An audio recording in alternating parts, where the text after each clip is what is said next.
সরকারি প্রাথমিক বিদ্যালয়ের সহকারী শিক্ষকদের ১০ম গ্রেডে বেতনের দাবিতে রাজধানীর কেন্দ্রীয় শহীদ মিনারে শুক্রবার সকালে সমাবেশ করেছেন শিক্ষকরা। পরবর্তীতে তারা বিকালে শাহবাগে একই দাবিতে অবস্থান নেন। আমরা আজকে মূলত এখানে উপস্থিত হয়েছি, সমাবেশ করছি আমাদের যৌক্তিক দাবি ১০ম গ্রেডের জন্য। স্নাতক এবং স্নাতকোত্তর ডিগ্রিধারী রাষ্ট্রের আর কোনো কর্মচারী এমন পরিবেশে নেই যে যারা তৃতীয় শ্রেণীর কর্মচারী। আমরাই একমাত্র জাতি যারা জাতি গঠন করার কারিগর, আমরাই শুধু তৃতীয় শ্রেণীর কর্মচারী।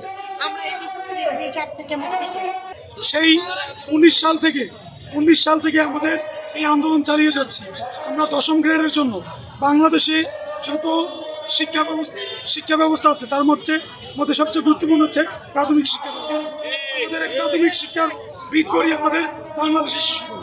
আমাদের শিক্ষা করেনি, আমরা শিক্ষক হয়ে এতটাই নিচু হয়ে গেছি, আমাদের